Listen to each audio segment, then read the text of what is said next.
perlu saya sampaikan, sanad ini harus muttasil. Sehingga kita tahu bahkan cara tidur Rasulullah itu miring kemana, ala jambihil aiman, kemudian madhab kiblat. Sebelum tidur beliau wudu, sebelum tidur lagi baca subhanallah 33 kali, alhamdulillah 33 kali, Allahu akbar 33 kali. Sebetulnya wiridan itu sanad paling kuat itu tentang mau tidur. Meskipun ada riwayat dibaca setelah apa? Sholat. Jadi makanya kita al-jam'u baina riwayaten, habis sholat ya baca itu, mau tidur ya baca itu. Nah, sebetulnya habis sholat sama mau tidur tuh ngeri mau tidur. Karena ini kan pemanasan mati, pelatihan mati. Karena satu kondisi yang Anda sudah tidak bisa ikhtiar. Tapi kayak apa Rasulullah? Justru kita kondisi yang nggak bisa ikhtiar itu pesannya Nabi apa? Kamu baca ini, in mutta kata Nabi. Ada yang baca in mitta. Kalau mau berpikir potensi paling ngeri, bahaya paling ngeri adalah orang mau tidur. Karena di situ kita tidak bisa apa-apa. Cara musuhmu mangkel beku ya karek nyembelih. Cara bojomu mangkel beku ya karek ngobong. Kok ini TV ini. Anda usah merasa tidak akan mengalami itu, ya insya Allah enggak gitu. Tapi dengan melihat di TV semua potensi itu ada. Untuk aku yang turun yang kendaraan tangis-tangis ning akhirat. Terus takoi, Gusti kalau mau akhirat mau kecelakaan. Nah, justru mau tidur itu Nabi itu unik, kelihatan bahwa ada nubuah, ada kenabian yang luar biasa. Kalau mau tidur itu ada nubuah, ada kenabian yang luar biasa. Kalau mau tidur itu ada wiridannya. Saya termasuk orang yang fanatik baca wiridan sebelum tidur. Jadi jangan kira kalau selasa sholat jarang wiridan, tidak punya wiridan di tempat lain, itu sangat suudzon yang menyakiti. Saya punya cara sendiri untuk ingat Allah, itu terutama mau tidur. Sampai istri saya itu protes, Gus nak bersolat tahu mau nyekel tasbih abdi tidur. Saya itu punya tasbih lupa jumlahnya semuanya di kamar tidur. Ini sekaligus ijazah entah pamer kebaikan tidak tahu saya. Pokoknya sudahlah husnudzon saja. Suudzonu iblis. Karena mau tidur saya pikir kalau tahu-tahu saya bangun terus ketemu mungkar nakir terus kayak apa. Sehingga Rasulullah itu ngajari kita luar biasa. Bismika wadu'tu jambi wa bismika arfa'u. Kalau mau tidur doa populernya apa? Bismika Allahumma ahya bismika amut. Hafalnya gitu dok. Saya hafal banyak. Allahumma rabbas samawati sab'i wa rabbal arsyil azim rabbuna wa rabbu kulli syai' falikal habbi wan nawa. Allahumma antal awalu falaysa qablaka syai' wa antal akhiru falaysa ba'daka syai' wa antal dhahiru falaysa fawqaka syai' wa antal batinu falaysa dunaka. So, itu tak baca sampai tidur. Saking kadang takutnya sama Allah, akhirnya nggak bisa tidur. Kadang sampai setengah 4 apa terus tidur baru setengah jam terus subuh. Jadi kalau melihat tren itu kayaknya saya bakat wali itu kalau trennya seperti itu terus. Tapi sayangnya tren seperti itu jarang makanya terus tidak jadi wali-wali gitu. Tapi saya ingatkan ke jenengan, sanad-sanad seperti ini tuh yang mungkin Anda lupa. Anda hanya ingat sanad misalnya ya Mu'ad inni uhibbuka faqul dubura kulli sholatin atau fala tad'anna dubura kulli sholatin Allahumma inni ala dzikrika wa syukrika. Kamu lupa bahwa saat paling krusial dalam hidup Anda itu tidur. Sehingga disebut wa min ayatihi manamukum billaili wan. Itu dari segi krusial gawat darurat, setiap saat Anda bisa mati. Belum urgensinya tidur untuk melawan maksiat. Itu kalau kamu hidup di kota Demak atau kota Semarang, bener kepikiran niklap atau wong ayu-ayu seneng terminal ning gone dalan-dalan, itu satu-satunya cara itu hanya tidur. Kowe nak melek tetep jelalatan tak jamin. Masuk ning arep masjid Demak nggo tasbih gede-gede. Pangeran ndelok wong liwat tuh keling.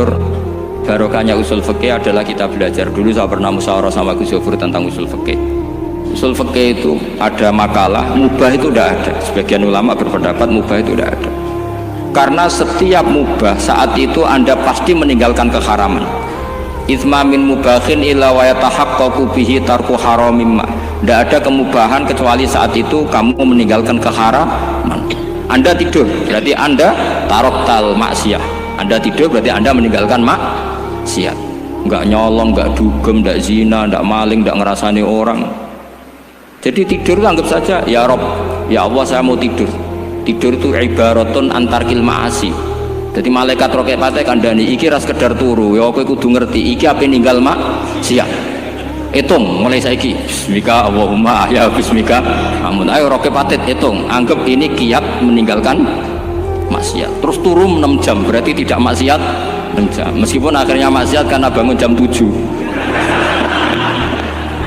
artinya maksiat ra subuh gitu. Tapi betapa krusialnya ulama. Ulama lah yang mengajarkan kita tidur itu rohatan lil abdan, untuk istirahat, kita pulih lagi, bisa kerja lagi. Pak Bupati bisa ngantor lagi, Pak Kapolsek, Kapolres bisa ngantor lagi, semuanya aktivitas tentara bisa ngantor lagi. Memulihkan kekuatan itu ibadah, meninggalkan maksiat karena tidur juga ibadah. Tidur saja ibadah. Ini barokatnya umatnya Rasulullah Shallallahu Alaihi Wasallam, senyaman itu. Coba kalau kamu jadi umatnya Nabi lain, wah itu beratnya bukan main. Dan itu sesuatu yang dimintakan Allah, dimintakan Rasulullah kepada Allah, yaitu Rabbana wa la tuhammilna ma la taqata lana bih. Termasuk la tahmil alaina isron kama hamaltahu 'alal ladzina min qablina. Jangan bebankan ke umat kami sesuatu yang seperti engkau bebankan pada umat dulu. Umat dulu itu kalau mau tobat, kayak umatnya Nabi Musa pernah nyembah anak sapi, itu yang pernah nyembah tobatnya dibunuh. Liyaqtulal bari'u minkum al mujrima, yang terbebas dari menyembah anak sapi disuruh bunuh yang pernah menyembah anak sapi. Fatubu ila bari'ikum faqtulu anfusakum. Mau beratnya kayak apa? Kalau orang sekarang tobat cukup soal Pak Rosid, salami tembak 100.000, dipandu caranya tobat, diwari istighfar. Nomor itu penting, nomor loro seneng kiai, seneng aku maksudnya, maksud kalimatnya jelas. Itu sudah. Pokoknya yang jelas gak usah dibunuh, gak usah apa? Gak usah apa? Dibunuh. Sehingga tidurnya umatnya Rasulullah itu luar biasa, terutama tidurnya orang puasa. Tidurnya tasbih, tidurnya ulama juga tasbih. Karena dengan tidur itu kita tahu alamat kematian. Dimana kita masih di dunia saja punya kondisi di mana kita tidak bisa menentukan diri kita sendiri. Dan itu awal dari kita mengimani la haula wala quwata illa billah. Segagai koyok ngono, ternyata ada kondisi di mana kita tidak bisa mengendalikan diri kita sendiri. Makanya disebut wa min ayatihi manamukum billaili wan nahar.